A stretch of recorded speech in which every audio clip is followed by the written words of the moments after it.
Hello everyone, મારું નામ પટેલ યુજા છે। હું ધોરણ 6 માં અભ્યાસ કરું છું।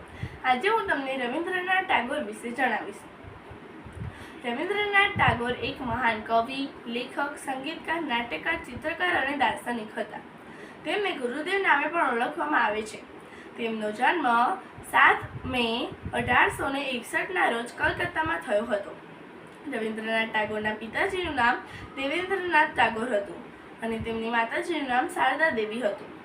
તેમને બાળપણથી જ કવિતાઓ અને વાર્તાઓ લખવાનો ખૂબ જ શોખ હતો। તેઓ બંગાળના રાષ્ટ્રગીત અમારા સોનારા બંગલા પણ લખ્યું હતું। આ ઉપરાંત તેમણે ભારતનું રાષ્ટ્રગીત જન ગણ મનની પણ રચના કરી હતી। રવિન્દ્રનાથ ટાગોર ઈસવીસન 1913માં તેમની કૃતિ ગીતાંજલિ માટે નોબેલ પુરસ્કારથી સન્માનિત કરવામાં આવ્યા હતા। રવિન્દ્રનાથ ટાગોર એક મહાન સાહિત્યકાર છે।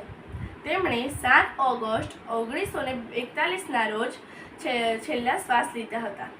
તેમણે ભારતની વિશ્વની ભારતીય યુનિવર્સિટીની સ્થાપના પણ કરી હતી।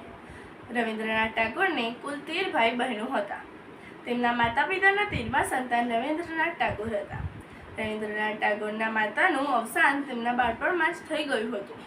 તેમના પિતા ઈચ્છતા હતા કે તેઓ મોટા થઈ બેરિસ્ટર બને, તેથી જ તેમણે રવિન્દ્રનાથ ટાગોરને 1878માં યુનિવર્સિટી કોલેજ લંડનમાં પ્રવેશ અપાવ્યો। 1880 બંગાળમાં આવ્યા પછી તેમણે ઘણી કવિતાઓ, વાર્તાઓ, નવલકથાઓ પ્રકાશિત કરી અને બંગાળમાં પ્રખ્યાત બન્યા। તેમણે ઇંગ્લેન્ડમાં આવ્યા પછી તેમણે બંગાળમાં બિરમભમબલપુરમાં શાંતિનિકેતન શાળા પોતાની ખોલી। આ શાળાની પાછળથી કોલેજ બની અને પછી યુનિવર્સિટી વિશ્વભારતી બની। રવિન્દ્રનાથ ટાગોરના લગ્ન 1883માં મૃણાલી દેવી સાથે થયા હતા। ત્યારે મૃણાલી દેવી ફક્ત 10 વર્ષના જ હતા। આ લગ્ન જીવનમાં તેમને 5 બાળકો હતા।